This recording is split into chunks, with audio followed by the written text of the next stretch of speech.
तो जो अमोनिया है हमारा, जो अमोनिया है वो उसका क्या होता है, यहाँ पे मेटाबॉलिज्म होता है। मेटाबॉलिज्म में वी नो कि एनाबॉलिज्म और कैटाबॉलिज्म आता है ना। तो ये सब होने के बाद, अमोनिया का मेटाबॉलिज्म होने के बाद यूरिया बनता है।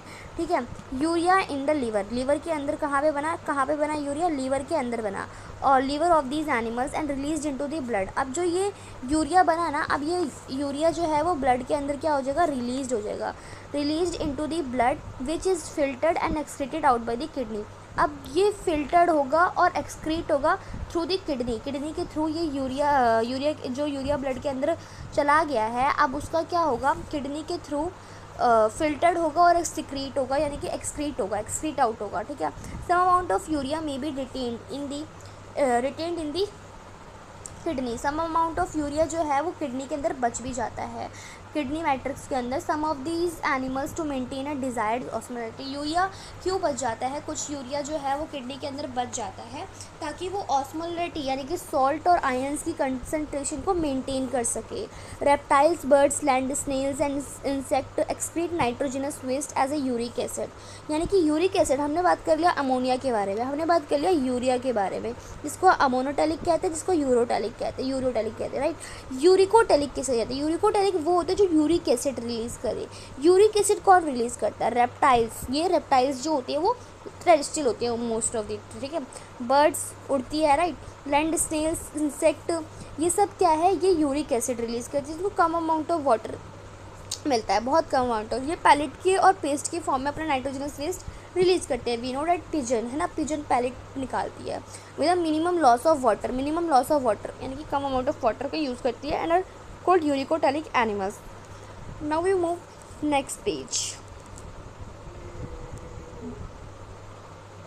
A survey of animal kingdom presents a variety of excretory structure. In most of the invertebrates, these structures are simple tubular forms, whereas vertebrates have complex tubular organs called kidney। यानी कि यहाँ पे excretory structure, excretory organs की बात हो रही है कि इनवर्टिब्रेट जो सबसे पहले आए ना, इनवर्टिब्रेट्स का जो स्ट्रक्चर, एक्सक्रीटरी स्ट्रक्चर, वो कैसा होगा, तो उसने बोला बहुत ही सिंपल होता है, ट्यूबुलर फॉर्म में होता है इनवर्टिब्रेट्स का जो एक्सक्रीटरी ऑर्गन होता है। लेकिन जो वर्टिब्रेट का एक्सक्रीटरी ऑर्गन होता है ना, वो कॉम्प्लेक्स होता है। यहीं पर घुमा देगा, कॉम्प्लेक्स की जगह सिंपल लिख देगा, सिंपल की जगह कॉम्प्लेक्स लिख देगा, तो भाई वर्टिब्रेट का कॉम्प्लेक्स ट्यूबुलर ऑर्गन होता है, that is the kidney.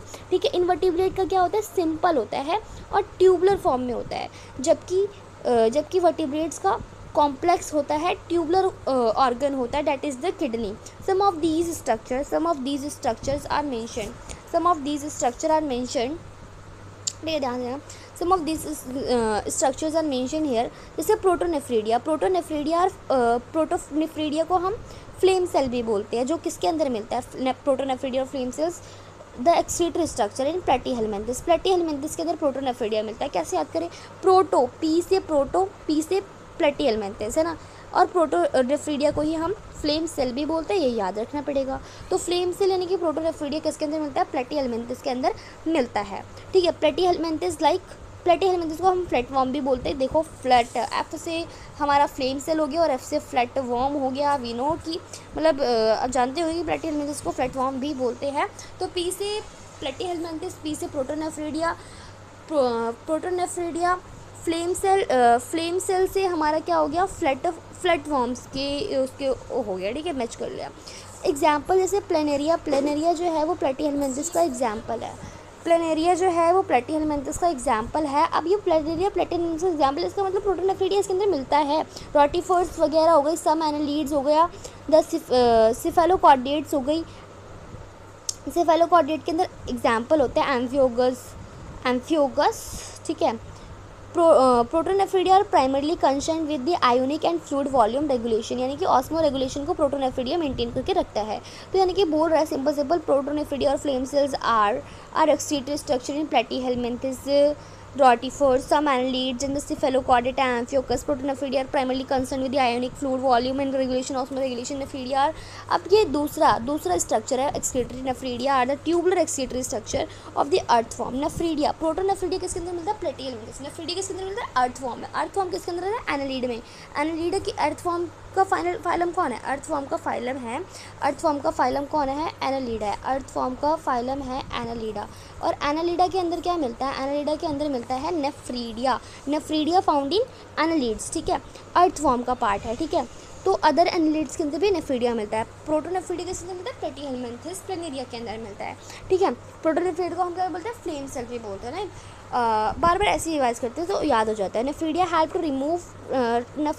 To remove nitrogenous waste and maintain a fluid and ionic balance. यानी कि सिंपल सी बात है, जो सारे एक्सक्रीटरी ऑर्गन का काम होता है ना, सारे एक्सक्रीटरी ऑर्गन का काम क्या होता है? Osmo regulation. ऑस्मो रेगुलेशन क्या होता है? Osmo regulation is the maintenance of ion and water concentration in body. Osmo regulation क्या होता है? आयन की और वाटर की कंसनट्रेशन को बॉडी के अंदर मेंटेन करना ही ऑस्मो रेगुलेशन कहलाता है। तो सारे एक्सक्रीटरी ऑर्गन का काम ही यही होता है, ठीक है। सारा सबका काम ही यही होता है, चाहे किसी में भी हो, नेफ्रीडिया हो, प्रोटोनेफ्रीडिया हो, किडनी हो, कोई भी एक्सक्रीटरी स्ट्रक्चर हो, दैट उसका सबका काम यही होगा कि वो ऑस्मो रेगुलेशन का प्राइमरी फंक्शन यही है कि ऑस्मो रेगुलेशन मेंटेन करता है, ठीक है। Nephridia are the tubular excretory structure of earthworm. Nephridia क्या है? ट्यूबुलर एक्सक्रीटरी स्ट्रक्चर है अर्थवर्म का। अनदर एनालिड्स का nephridia have to remove nitrogenous waste and maintain a fluid and energy balance. Malpighian tubule, Malpighian tubule अब ये other excretory organ निकला है, ठीक है। Malpighian tubule are the excretory structure of the most of the insect किससे belong करता है? Insect belong करता है आर्थ्रोपोडा, आर्थ्रोपोड्स फाइलम से, ठीक है। आर्थ्रोपोडा फाइलम से बिलोंग करता है, राइट, इंसेक्ट। तो आर्थ्रोपोडा के अंदर मेनली क्या मिलेगा? आपको मल्पीगियन ट्यूब्यूल मिलेगा। मल्पीगियन ट्यूब्यूल किसका है? इंसेक्ट का है। तो इंक्लूडिंग द कॉकरोचेस के अंदर भी मल्पीगियन ट्यूब्यूल मिलते हैं, है ना। हमारे सिलेबस में भी कॉकरोचेस है, तो कॉकरोच के अंदर मल्पीगियन ट्यूब्यूल मिलता है as excretory organ. Malpighian tubule help in the removal of nitrogenous waste and osmo regulation. Of course यार, नाइट्रोजनस वेस्ट का रिमूवल करने में और ऑस्मो रेगुलेशन करने में ही मेंटेन करने का एक्सक्रीटरी ऑर्गन का काम ही यही होता है, ठीक है। एंटीनल ग्लैंड, ये भी एक क्या है? एक्सक्रीटरी ऑर्गन है, और एंटीनल ग्लैंड को ही हम ग्रीन ग्लैंड भी बोलते हैं, ठीक है। एंटीनल ग्लैंड को ही हम ग्रीन ग्लैंड भी बोलते हैं, जो परफॉर्म करता है एक्सक्रीटरी फंक्शन। एक्सक्रीटरी फंक्शन ही परफॉर्म करता है। अब एक्सक्रीटरी फंक्शन क्या है? Osmo regulation, of course, osmo regulation और रिमूवल ऑफ नाइट्रोजनस वेस्ट। ये किसके अंदर मिलेगा? क्रस्टेशियंस लाइक प्रॉन्स के अंदर मिलता है, याद रखना। प्रॉन्स के अंदर यानी क्रस्टेशियंस लाइक प्रॉन्स के अंदर क्या मिलता है? आपका एंटीनल ग्लैंड यानी कि ग्रीन ग्लैंड मिलता है, ठीक है। वही फंक्शन परफॉर्म करता है, osmoregulation and excretion of nitrogen waste, ठीक है, नाइट्रोजनस वेस्ट, ठीक है। अब बात करते हैं मेन, जो अपने पूरे चैप्टर में बताया गया है ना, इसके बारे में एकदम अच्छे से बताया है, देखना।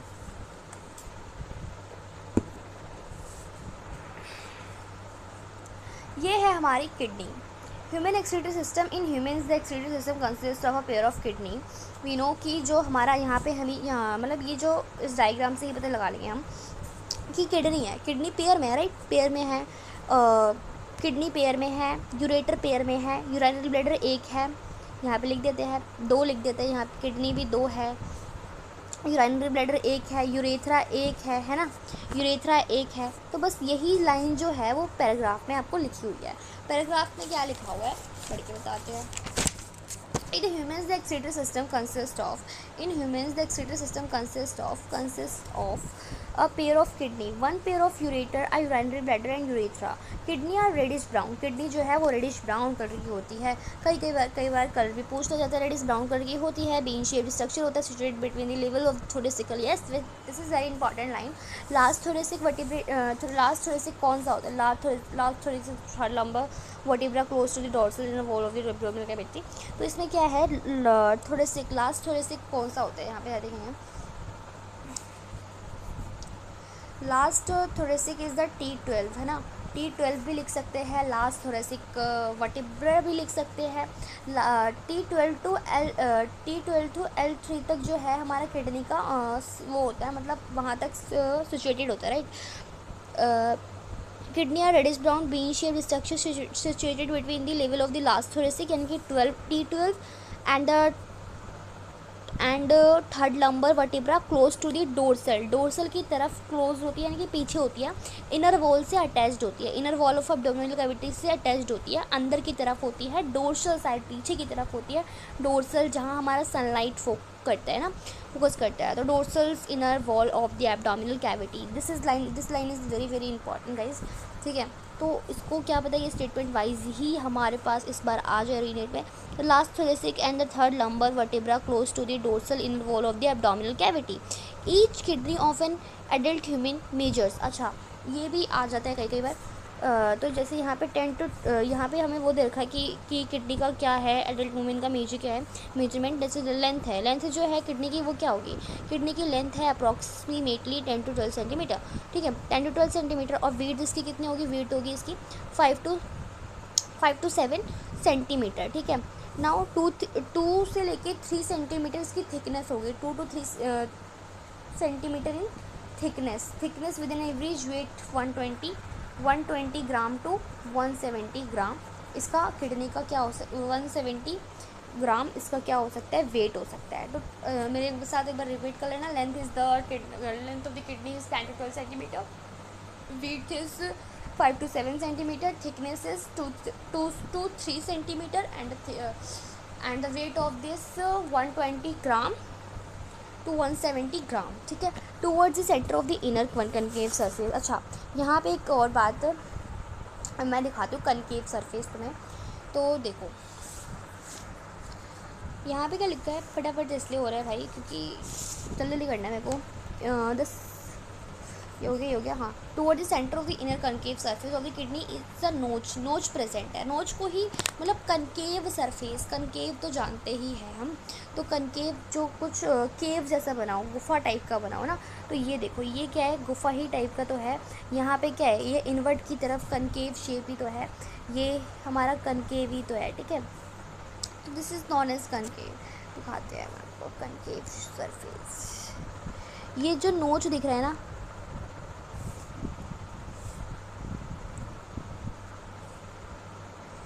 ये नोच, ठीक है, ये क्या है, यही हमारा क्या है, कनकेव स्ट्रक्चर, जिसको हम क्या बोलते हैं, हाइलम बोलते हैं।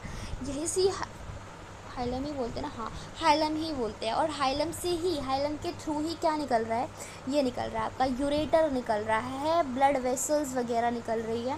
ये ब्लड वेसल्स यूरेटर कहाँ से निकल रहा है, हाइलम, इस नोच कनकेव सरफेस के थ्रू निकल रहा है किडनी के, है ना। नर्व्स निकलेगी, ureter, blood vessels, nerves enter होगी, एग्जिट होगी, inner to the sorry of course enter होगी, नर्व्स को ब्रेन से निकल रहा है, तो एंटर होगी inner to the hilum, a broad funnel shaped space called the renal pelvis. अच्छा, यहाँ अगर अब हम हाइलम के अंदर जाएंगे, यहाँ पे आ जाते हैं, यहाँ पे लेबलिंग है, तो अंदर की तरफ, हाइलम के अंदर की तरफ जाएंगे तो आपको यहाँ पे मिलेगा क्या, आपका पेल्विस रीजन मिलता है। पेल्विस क्या है, this is the pelvis region.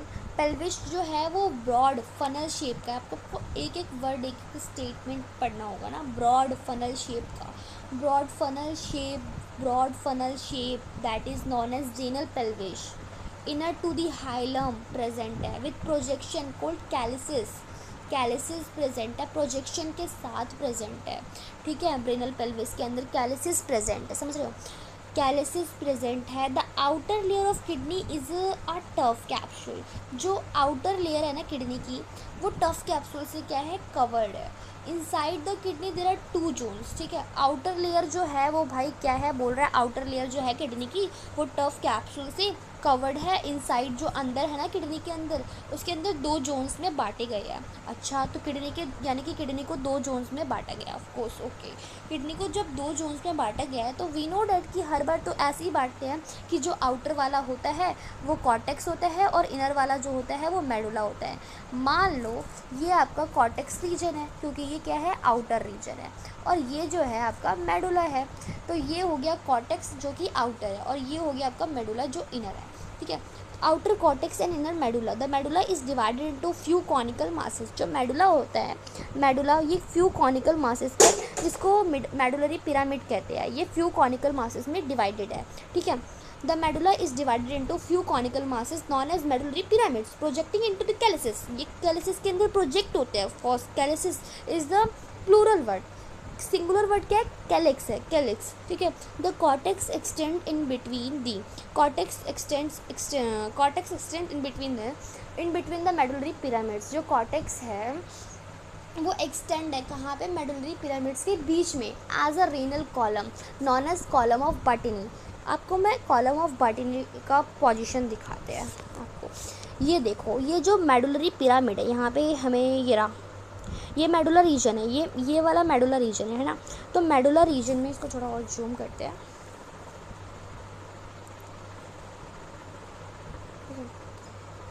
ठीक है। तो ये मेडुलर रीजन है, इसको क्या बोलेंगे, इसको बोलते हैं मेडुलरी पिरामिड, ठीक है। इसको मेडुलरी पिरामिड बोलते हैं। इस मेडुलरी पिरामिड और पिरामिड के बीच में जो स्पेस नज़र आता है ना, मेडुलरी पिरामिड के बीच में जो स्पेस नज़र आता है उसको हम बोलेंगे रेनल कॉलम। ये जो स्पेस है इन सब के बीच में, हर एक मेडुलरी पिरामिड के बीच में कुछ स्पेस नज़र आ रहा है, जिसको क्या बोलते हैं, रेनल कॉलम बोलते हैं। और रेनल कॉलम को ही हम क्या बोलते हैं, कॉलम ऑफ बर्टिनी बोलते हैं, कॉलम ऑफ बर्टिनी, देखिए, column of Bertini. Each kidney has nearly 1 million complex tubular structure called nephron. हर एक किडनी यानी मतलब अपने पास 2 किडनी है, यानी कि हर किडनी में 1 मिलियन कॉम्प्लेक्स ट्यूबुलर स्ट्रक्चर, यानी कि इस किडनी में 1 मिलियन है, इस किडनी में 1 मिलियन है, और इस किडनी में भी 1 मिलियन नेफ्रॉन प्रेजेंट है, जिसको हमने क्या बोला है, पूरा statement that is complex tubular structure. In word पर ध्यान देना है क्योंकि सिंपल भी लिख सकते हैं। Each kidney has nearly 1 million, each kidney बोला, अगर दोनों का मिला के पूछ लिया, ठीक है, तो आपने 2 मिलियन आंसर करना है, क्योंकि इस क्वेश्चन का स्टेटमेंट ढंग से पढ़ना है ना।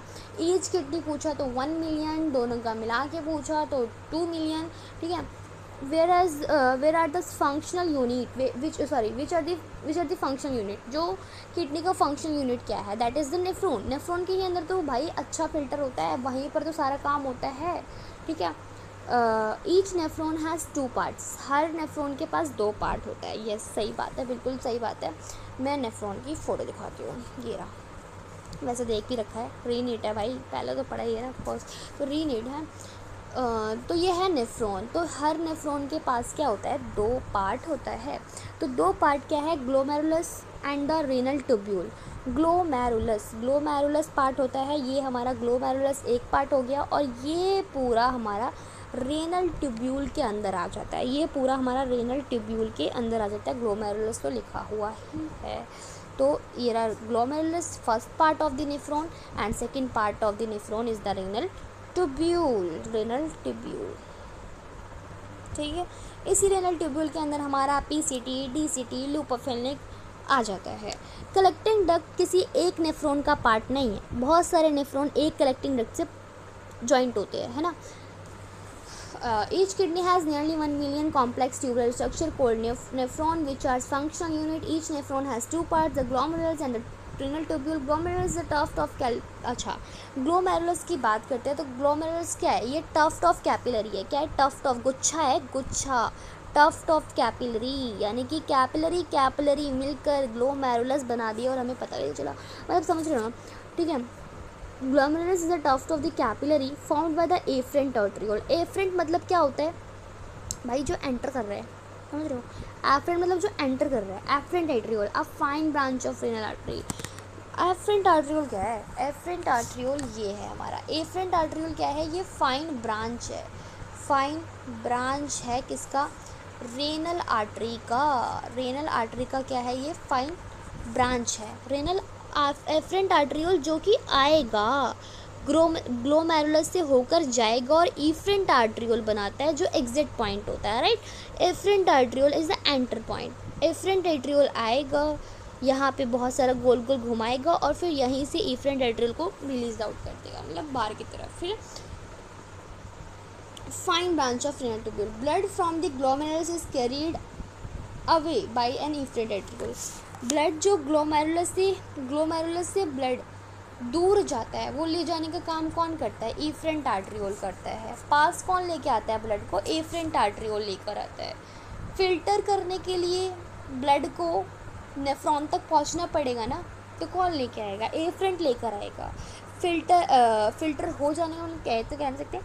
कुछ ब्लड मतलब मूव होकर इफेंट में भी आ जाता है, जो एग्जिट आउट हो जाता है, फिर दोबारा से फिल्टर्ड होता है ना अच्छे से। And the renal tubule begins with a double walled cap-like structure called Bowman capsule. The renal tubule begins with a double-walled cap-like structure called Bowman capsule, which encloses the glomerulus. The renal tubule begins with a double-walled cap-like structure called Bowman capsule. Renal tubule start कहाँ से होता है? Bowman capsule से start होता है। Bowman capsule भी दिख रहा है। Bowman capsule के ही अंदर तो बहुत सारा एफरेंट आर्ट्रियोल भरा हुआ है, ग्लोमेरुलस जिसको बोल रहे हैं। तो वोमन कैप्सूल से स्टार्ट होती है कहानी। विच एनक्लोजेस द ग्लोमेरुलस, जो किसको एनक्लोज कर रखी है वोमन कैप्सूल? ग्लोमेरुलस को एनक्लोज कर रखी है, यही कहा था। फिर glomerulus along with the Bowman capsule called the Malpighian body और the renal corpuscle. That is the very very important, पूछ लिया जाता है। बोल रहा है ग्लोमेरुलस यानी कि इसको और इसको मिलाकर ग्लोमेरुलस को not afferent arteriole, that is glomerulus और वोमन कैप्सूल्स को मिलाकर क्या बोलते हैं? मालपिगियन ट्यूब्यूल बोलते हैं। Malpighian tubule, MALPIGHAN, Malpighian body या फिर मालपिगियन बॉडी या फिर रेनल कॉर्पस्कल। कॉर्पस्कल यानी कि एक सेल टाइप को ही बोलते हैं, कॉर्पस्कल मतलब सेल ही होता है, ठीक है, एक तरह से। The tubule continue further to form a highly coiled network. अब जो ये ट्यूब्यूल है आगे आगे जाएगी और हाईली कॉइल्ड क्या बनाएगी? ट्यूब्यूल बनाएगी, हाईली कॉइल्ड नेटवर्क बनाएगी, जिसको हम क्या कहते हैं? PCT कहते हैं। ये रहा highly coiled structure, that is the PCT in short, ठीक है, PCT, ठीक है, ये एब्रिविएशन। तो ये PCT है, हाईली कॉइल्ड नेटवर्क लिखा है NCERT में, ये वर्ड याद रखना है ना। तो highly coiled network dash what? Proximal convoluted tubule, ठीक है, proximal convoluted tubule. Now a hairpin shaped समझ लो, hairpin shaped Henle's loop is the next part of the tubule, which has a descending and the ascending limb. The ascending limb continue on another highly coiled tubular region called distal convoluted tubule. The DCTs of many nephron opens into a straight tube known as called as collecting duct. देखो अब PCT के बाद क्या आता है? PCT के बाद आता है distal convoluted tubule, that is DCT, ठीक है। तो DCT आ गया, ठीक है। अब DCT के बाद क्या आएगा? सॉरी, DCT कहाँ आएगा? PCT के बाद तो भाई लूप ऑफ हेनले आता है ना, लूप ऑफ हेनले के बाद DCT आता है, सॉरी। तो लूप ऑफ हेनले के बारे में पहले बात करते हैं। लूप ऑफ हेनले में पार्ट्स होते हैं, ठीक है। एक तो होता है हमारा असेंडिंग और एक होता है हमारा डिसेंडिंग। तो डिसेंडिंग वाला पहले आएगा, ऑफ कोर्स। देखो थोड़ी दिक्कत होती है इसमें। PCT है, PCT के बाद ये DCT है और ये हमारा लूप ऑफ हेनले है, descending limb of loop of Henley, और ये ascending limb of loop of Henley, ठीक है। डिसेंडिंग ये रहा, डिसेंडिंग क्यों बोल रहे? नीचे की तरफ आ रहा है भाई। असेंडिंग क्यों बोल रहे हैं? क्योंकि ऊपर की तरफ जा रहे हैं, सिंपल, ठीक है। Ascending limb of loop of Henley से ही हमारा DCT स्टार्ट होगा, फिर कलेक्टिंग डक्ट बनेगा जिससे बहुत सारे नेफ्रॉन जुड़ते हैं, ना कि एक, ठीक है। वासा रेक्टा में थोड़ा सा इसका उल्टा है, जिसको हम descending limb of loop of Henley बोल रहे हैं ना, वासा रेक्टा का वो असेंडिंग पार्ट है, मतलब ये वाला जो है ये वासा रेक्टा के लिए तो कंपैरिजन में क्या है, ये असेंडिंग है और ये क्या है? डिसेंडिंग है वासा रेक्टा का। लूप ऑफ हेनले के कंपैरिजन में अगर हम लूप ऑफ हेनले समझते हैं, ठीक है। लूप ऑफ हेनले में क्या है? लूप ऑफ हेनले में ये डिसेंडिंग वाला है और ये असेंडिंग वाला है, ठीक है। Descending limb of loop of Henley, अब इसका काम देखेंगे आगे के बढ़ते सब देख लेंगे। फिर उसके बाद हमारा क्या आएगा? DCT, that is convoluted tubule, ठीक है। DCT आ गया, फिर उसके बाद कलेक्टिंग डक्ट आ गया, ठीक है। Many of which converge and opens into the renal pelvis, यानी कि कलेक्टिंग डक्ट से ही बहुत सारे नेफ्रॉन आके जुड़ते हैं, opens into the renal pelvis through the medullary pyramids in the calyces, ठीक है। फिर रेनल पेल्विस में खुलता है। रेनल पेल्विस क्या था? Broad funnel shaped structure, that is the renal pelvis, ठीक है। उस थ्रू दी मेडुलरी पिरामिड के थ्रू जो भी फिल्टर्ड चीज़ हो गई होगी ना, जो भी फिल्टर्ड नाइट्रोजनस वेस्ट होंगे, जो भी वेस्ट होंगे, वो सारे क्या होंगे? मेडुलरी पिरामिड से गिरेंगे, रेनल पेल्विस में आएंगे, इन दी कैलिसेस के अंदर ना, ठीक है। फिर ये आगे आगे बढ़ते जाएंगे। द मालपिगियन कॉर्पस्कल की बात करें, मालपिगियन कॉर्पस्कल के अंदर क्या क्या आ रहा था, ग्लोमेरुलस और वॉर्मन कैप्सूल आ रहा था, ठीक है। And PCT and DCT of the nephron are situated in the cortical region of the kidney. अब कॉर्टिकल रीजन क्यों बोल रहे हैं? कॉर्टिकल यानी कि कॉर्टेक्स से रिलेटेड है, कॉर्टिकल यानी कि कॉर्टेक्स से रिलेटेड है, ठीक है, ठीक है, कॉर्टेक्स से रिलेटेड है। ये हमारा मान लें, ये मैंने एक वो ले लिया है, जैसे इसको मान लें मैंने बोल दिया कॉर्टेक्स, ठीक है, इसको बोल दिया मेडुला। तो बोलना क्या चाह रहा है ये बंदा? ये बोलना चाह रहा है ना कि जो मालपिगियन कॉर्पस्कल और पीसीटी और डीसीटी है ना, नेफ्रॉन के पार्ट, वो कॉर्टिकल रीजन में है, किडनी के, कि मतलब किडनी का कॉर्टिकल रीजन में है ये प्रेजेंट। और लूप ऑफ हेनले जो है ना वो डिप करता है मेडुला के अंदर। In the majority of nephron the loop of Henle is too short. Majority of nephron की बात अभी करते हैं, पहले इसको बनाते हैं। मालपिगियन में ग्लोमेरुलस और वॉर्मन कैप्सूल आता है, वी नो, मैं रफ बना रही हूँ, रफ इज़ रफ, ठीक है, रफ, ठीक है। नाउ पीसीटी आएगा, राइट, पीसीटी आ गया। पीसीटी आने के बाद मेडुला के अंदर मैं लूप ऑफ हेनले को गिरा रही हूँ। अब ये डीसीटी ऊपर आ गया, ठीक है, डीसीटी ऊपर आ गया, डीसीटी ऊपर आ गया, करेक्टिंग रखकर कोई एज सच पोजीशन नहीं बताया। तो Malpighian tubule PCT DCT of the nephron are situated in the cortical region. तो ये हमारा क्या हो गया, हमारा ये वही हो गया आपका मालपिगियन कॉर्पस्कल, ठीक है, ये हो गया पीसीटी, और ये हो गया हमारा क्या, लूप ऑफ हेनले, और ये मैंने बनाया था क्या, डीसीटी, ठीक है, डीसीटी। तो ये जो बंदे हैं हमारे मालपिगियन कॉर्पस्कल, पीसीटी, डीसीटी, ये सब क्या है, हमारे कॉर्टिकल रीजन में प्रेजेंट है। और मेडुलरी रीजन में क्या है, लूप ऑफ हेनले प्रेजेंट है।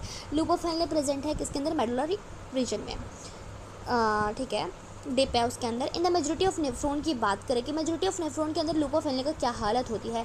मेजोरिटी ऑफ नेफ्रॉन्स के अंदर लूप ऑफ हेनले जो है वो बहुत छोटा होता है, बहुत छोटा होता है, और लूप ऑफ हेनले बहुत छोटा होता है and extends only very little into the medulla. और बहुत ही कम amount of loop of Henle जो है ना वो नीचे की तरफ डिप होता है, मेडुलरी रीजन में डिप होता है, यानी कि ओवरऑल दी जो है वो कॉर्टिकल रीजन में ही प्रेजेंट होता है लूप ऑफ हेनले, ठीक है।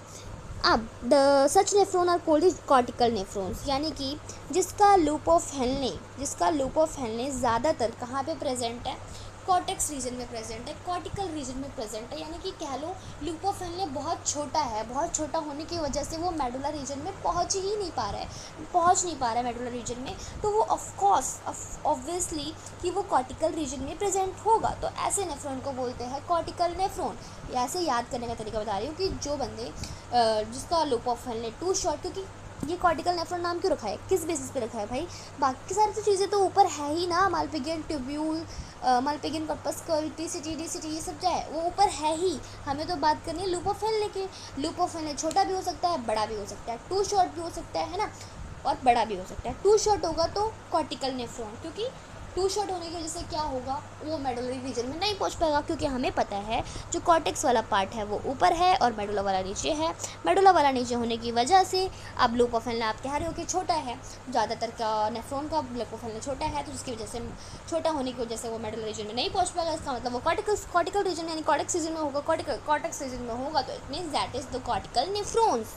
अब जिनका लूप ऑफ हेनले बड़ा है, जो मेडुला को डिप कर रहा है, मेडुला के अंदर डिप कर रहा है, that is the juxta medullary nephron. Automatically यार, in some of the nephrons the loop of Henle is very long and runs deep into the medulla. These nephrons are called the juxtamedullary nephron. The efferent arteriole emerges from the glomerulus form a fine capillary network around the renal tubule called the peritubular capillary. अच्छा देखो, very simple,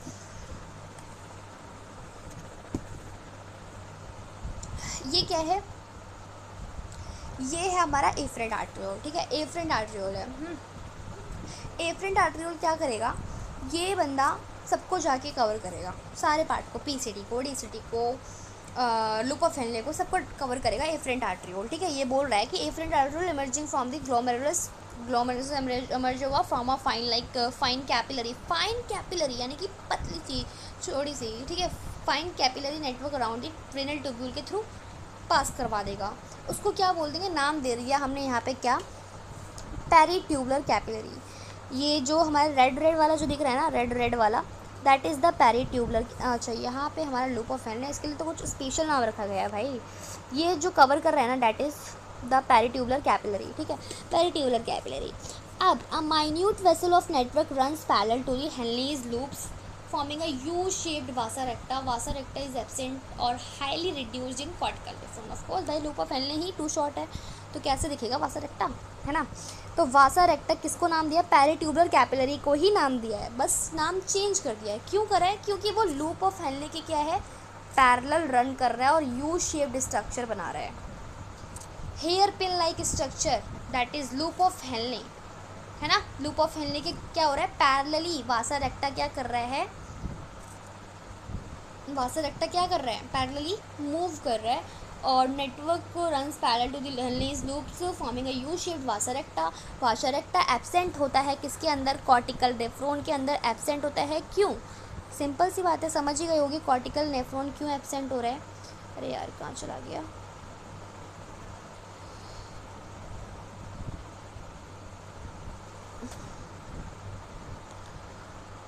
क्योंकि इसलिए चला गया, मतलब इसलिए वासा रेक्टा छोटा रह गया या फिर है ही नहीं। कह रहा है वासा रेक्टा इज एब्सेंट और highly reduced in cortical nephron, क्योंकि हो सकता है लूप ऑफ हेनले इतना छोटा हो कि वासा रेक्टा उसको कवर ही ना कर पा रहा हो, है ना, इसलिए वासा रेक्टा रिड्यूस्ड भी हो सकता है और एब्सेंट भी हो सकता है कुछ लूप ऑफ हेनले में कॉर्टिकल नेफ्रॉन्स की मेनली, क्योंकि वो उनके कॉर्टिकल नेफ्रॉन्स के जो लूप ऑफ हेनले होते हैं वो टू शॉर्ट होते हैं और जक्स्टा मेडुलरी नेफ्रॉन में वासा रेक्टा प्रेजेंट होगा। क्यों, क्योंकि उसका जक्स्टा मेडुलरी नेफ्रॉन का जो नेफ्रॉन का लूप ऑफ हेनले होता है वो लॉन्ग होता है ना, इसलिए वासा रेक्टा शो होगा उसके अंदर, ठीक है। तो ये रीज़न था। अभी वैसे हम यहाँ पे आए नहीं थे, ठीक है। अच्छा ये हो गया वैसे, ठीक है। तो ये ऐसा था यहाँ पे। अब हम बात करने जा रहे हैं यूरिन फॉर्मेशन के बारे में। यूरिन फॉर्मेशन ये यहाँ तक मैंने ये पूरा पढ़ा दिया, देखो बताती हूँ कहाँ तक पढ़ा दिया। ये वाला पेज हो गया, ये वाला भी हो गया है, स्टेटमेंट वाइज पढ़ाया, अपनी बुक से पढ़ाया, मैंने इस PDF को देखा नहीं था, इससे सिर्फ डायग्राम बता रही थी, ठीक है। तो ये ऐसा था। और अब ये भी पढ़ लिया, ये देखो यहाँ तक हमने पढ़ लिया है, ये पढ़ लेना आप लोग, तो रिवीजन हो जाएगी एक अच्छी तरह से। जस्ट रीडिंग करना है, बाकी सब बता दिया मैंने। कुछ गलत बोला हो तो करेक्ट कर देना मेरे को, क्योंकि मैं भी पढ़ रही हूँ ना। ये स्ट्रक्चर है, afferent arteriole, efferent arteriole, Bowman capsules, है ना, प्रॉक्सिमल कॉन्वेटिब्यूल्स के बाद लूप ऑफ हेनले, फिटीसिटी, फिर कलेक्टिंग डक्ट से एक नेफ्रॉन नहीं जुड़ता बल्कि बहुत सारे नेफ्रॉन जुड़ते हैं, ठीक है। याद रखना ये बात बहुत इंपॉर्टेंट है, पूछेंगे नहीं, शायद ना पूछे, पूछ भी ले भाई, क्या पता, कुछ भी हो सकता है। यूरिन फॉर्मेशन क्या है, urine formation involve 3 main process, namely glomerular filtration, reabsorption, secretion. तो 3 स्टेप आते हैं किसके अंदर, 3 स्टेप आते हैं आपके। ओके, इसे बहुत सारे कलर आए थे, लेकिन आप कैसे आएंगे, अच्छा ऐसे आता है क्या, हाँ। तो ओहो चल कोई बात नहीं। यूरिन फॉर्मेशन में 3 स्टेप होते हैं, ग्लोमेरुलर फिल्ट्रेशन, रीअब्जॉर्प्शन और सिक्रीशन, ठीक है। ये 3 step different part of the nephron के लिए take place in different part of the nephron के अलग अलग पार्ट में होता है ये 3 चीज़ें।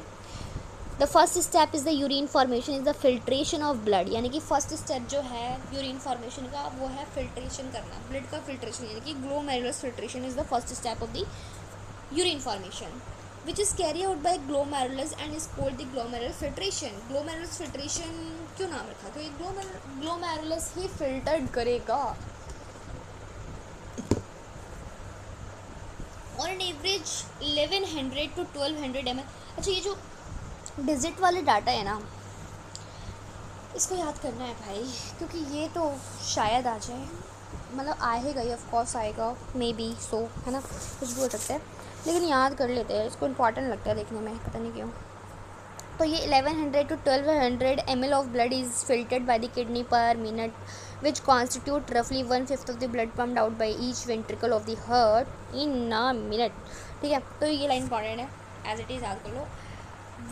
अच्छा 1100 है, 1100 to 1200 ml of blood is filtered by the kidney. 1100 to 1200 ml of blood जो है वो फिल्टर्ड होती है किडनी के थ्रू पर मिनट में, यानी कि 1 मिनट में इतना होता है, विच कॉन्स्टिट्यूट रफली 1/5 of the blood pumped out by the each ventricle of the heart in a minute. The glomerular capillary blood pressure causes filtration of blood through 3 layers. Glomerular capillary blood pressure causes filtration of blood through 3 layers. Glomerular capillary blood pressure यानी कि GCPP causes filtration of blood through 3 layers, that is the endothelium of glomerular blood vessels and the epithelium of Bowman capsule and the basement membrane between these epithelium of Bowman capsule and a basement membrane between these 2 layers. The epithelial cells of Bowman capsule called podocytes. अच्छा, इसके अंदर क्या होता है ना कि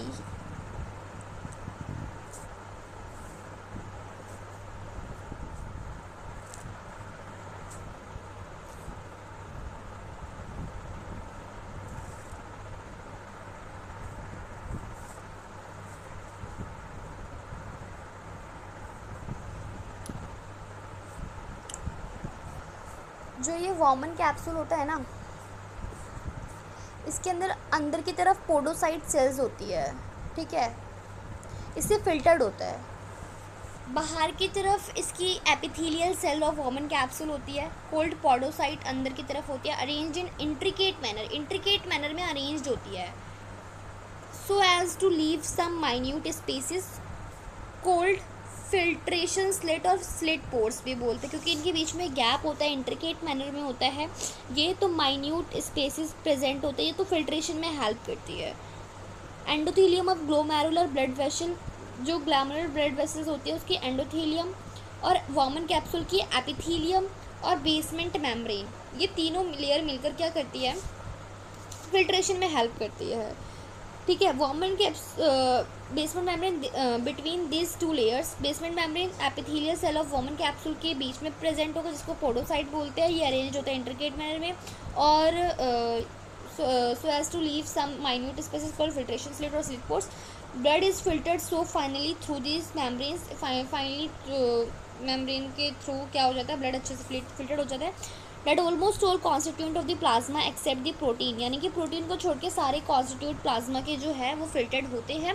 protein pass into the क्या बोल रही हूँ, the almost all the constitute of the plasma except the protein, हाँ सही है, pass into the lumen of the Bowman capsule, therefore it is considered as a process of ultrafiltration, क्योंकि इसके पास क्या होती है, पोडोसाइट्स होती है, ताकि फाइनली फिल्टर्ड हो सके इस मेम्ब्रेन के through plasma except the protein को छोड़ के। The amount of filtered by the kidney per minute, amount of filtrate form by the, यानी कि जो अमाउंट ऑफ फिल्ट्रेट फॉर्म्ड हुआ है फिल्टर्ड के थ्रू किडनी से 1 मिनट में, that is known as GFR। GFR is the glomerular filtration rate, GFR in a healthy individual is approximately 125 ml per minute, ठीक है, यानी कि 125 ml पर minute, that is 180 litre per day. 180 litre per day क्या होता है भाई, ये फिल्टर कर देता है एक दिन में 180 लीटर, और 1 मिनट में 125 ml GFR. The kidney have built-in mechanism for the regulation of glomerulus, यहाँ पे आते हैं, ये रहा, यहाँ पे हम the kidney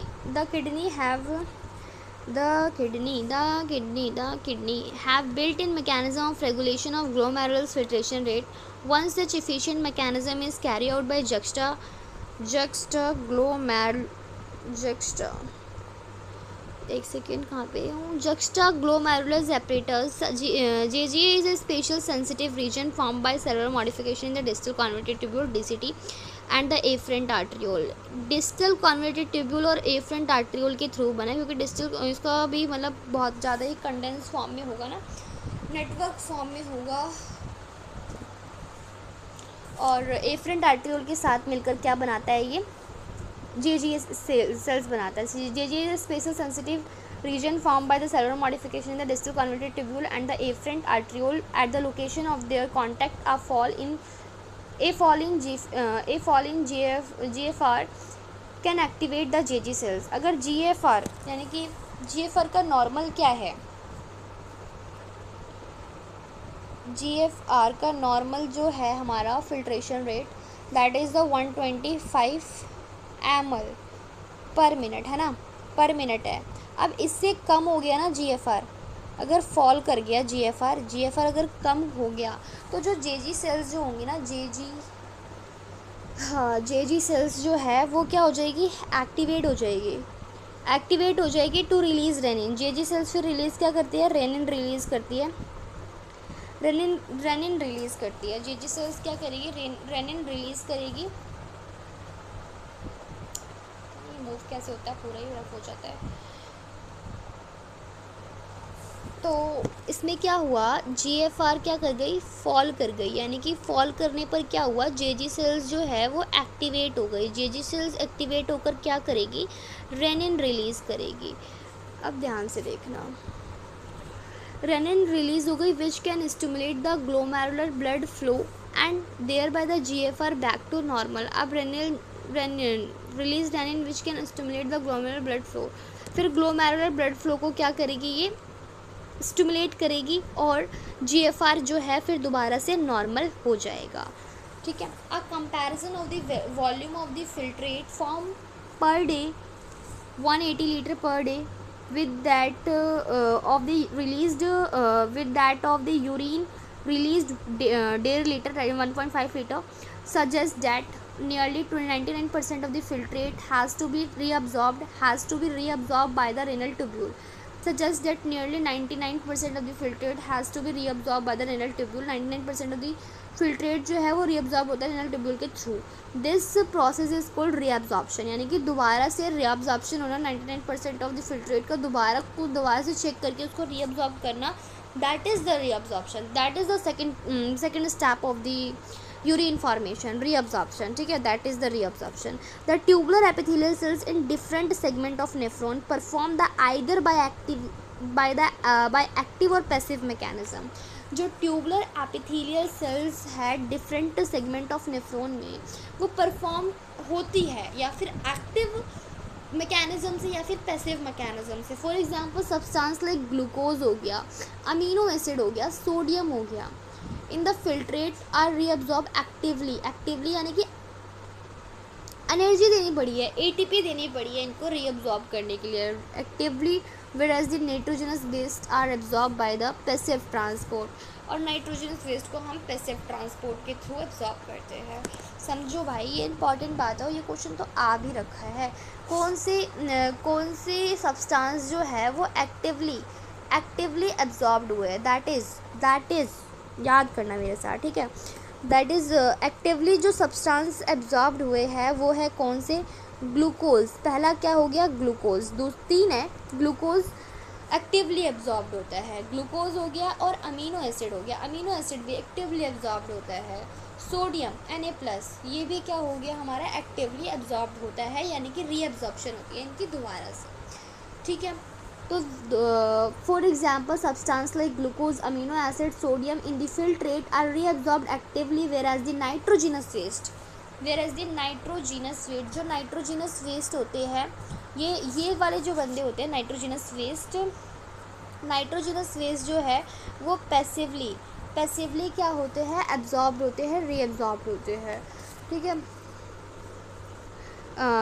nitrogenous waste are absorb by a passive transport. Reabsorption of water also occur passively, यानी कि जो H2 है, H2O, यानी कि वाटर का भी रीअब्जॉर्प्शन पैसिवली होता है, नाइट्रोजनस वेस्ट का भी रीअब्जॉर्प्शन पैसिवली होता है in the initial segment of the nephron, यानी कि नेफ्रॉन के इनिशियल सेगमेंट में। During the urine formation the tubular cell secrete substance like H+। अब देखो अगली बात, क्या बोल रहा है, during urine formation the tubular cell secrete, tubular cells क्या सिक्रेट करती है, H+ K+ and ammonia into the filtrate, filtrate के अंदर H+ रिलीज़ करेगी, K+ रिलीज़ करेगी potassium, ammonia into the filtrate के अंदर रिलीज़ कर देगी। Tubular secretion is also an important step in the urine formation. अब जो ये ट्यूब्यूल रिलीज़ कर रही है H+ और K+ अमोनिया, क्या समझ रहे हो, ख़राब करने के लिए? नहीं भाई, ये ऑस्मोलरिटी को मेंटेन कर रही है ना। Tubular secretion is also important है, इंपॉर्टेंट स्टेप है यूरिन फॉर्मेशन का। It's help in the maintenance of ionic and acid based balance of the body fluids. अब आप समझ रहे हो कि भाई इसे फिल्टर तो कर दिया, अब दोबारा से ये बंदा H+ K+ अमोनिया रिलीज़ कर रहा है और पूरा ख़राब कर रहा है।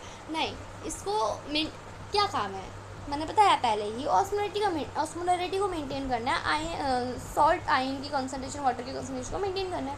तो मेंटेन करने के लिए हमें क्या करना पड़ेगा, कुछ आयन भी तो छोड़ना पड़ेगा। एसिड और बेस की कंसंट्रेशन को मेंटेन करेगा, उसको बैलेंस बना के रखेगा बॉडी फ्लूइड्स को, है ना। तो H+ K+ और अमोनिया फिल्ट्रेट के अंदर सिक्रीट करेंगे ट्यूबुलर सेल्स, याद रखना, ठीक है। और ये लाइन यहाँ लिखी हुई है, tubular secretion is also important in urine formation. और ये रहा हमारा H+ K+ और अमोनिया फिल्ट्रेट के अंदर ट्यूबुलर सेल्स रिलीज़ करती है, ठीक है। तो ये था इतना।